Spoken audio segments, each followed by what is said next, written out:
Hello, I'm Anthony, and today I'm going to make a short video of some movies I recommend for the holiday season in my personal collection. So some of these aren't streaming at all. I think probably most of them aren't. But if you're able to get to them, they're worth a watch this season. So I just pull a few out that I can just grab and show you, and here we go. So first is American Werewolf in London.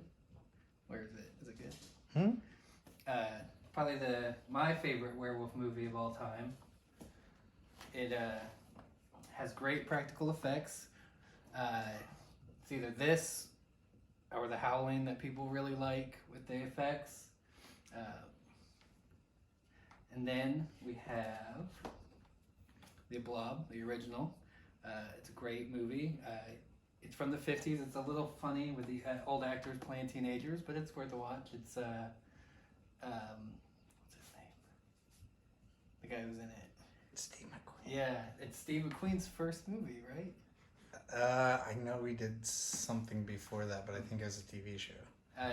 Steve McQueen's like big breakout movie, which is really funny because he's like in his late 20s, maybe even 30 when he did it. He's a teenager.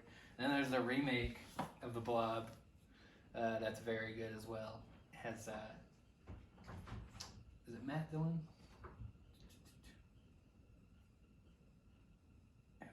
It's Kevin Dillon. It has Kevin Dillon, Matt Dillon's brother, and that one's really fun. That's a lot of body horror, body horror, it's melding people. Then we have Carrie, Stephen King classic, Sissy Spacek and John Travolta.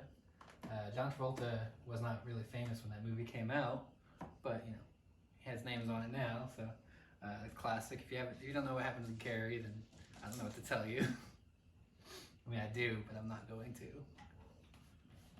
And then we have Fear with Mark Wahlberg, where he's a crazy stalker.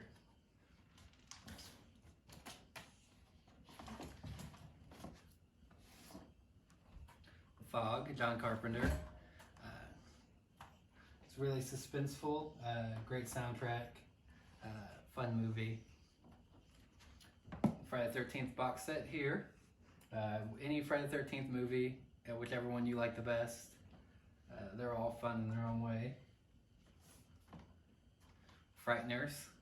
That's Peter Jackson before he made Lord of the Rings. It's very long, really fun. Like, there's a guy who's like a poltergeist, and he is helping people. From Dusk Till Dawn. Robert Rodriguez made it. Very stylized action horror movie. It has Cheech Marin in it like 3 times, so that's good. And then I have a Halloween box set, again like Friday the 13th. Just watch any of these.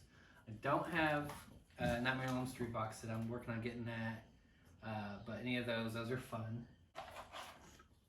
We have Idle Hands, a horror comedy from the 90s.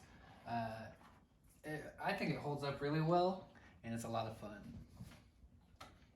The Lost Boys, vampire movie. I'm surprised I didn't say anything about Fright Night. That's another good one. The Lost Boys, Kiefer Sutherland. It's great and has a lot of twists and turns. Near Dark, another vampire movie. It has Bill Paxton in it. He's great, and takes place around the Midwest. It's really strange how the vampires act in it. Night of the Demons, possession movie. A bunch of teenagers go to a party and start getting possessed one by one. The Night of the Living Dead. It's a classic. I don't know what to tell you about that one. If you haven't heard about it already, I guess that's your problem.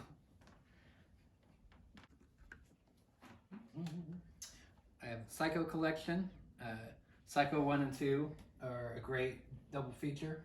I know everyone knows about Psycho and the shower scene, but Psycho 2 is a great movie and it should be seen more. Screen collection. any of the Screams. Next is The Stuff, a very strange movie with a alien creature that's edible and it like takes over your body. It's gross. We got Trick or Treat, Little Sam Causing Mischief. That's an anthology movie. Got 3 stories that intertwine, and that's very cool. Worth a watch this season. And I have What We Do in the Shadows, horror mockumentary. Well, not horror, horror comedy. About 3 vampires that live together. Technically 4. And then I have Young Frankenstein. It's The Tale of Frankenstein by Mel Brooks. A lot of slapstick and silly jokes. And that's the movies I'm just going to recommend this year, and then I'll do it again next year. The collection will be bigger. It always gets bigger every year, so see you then.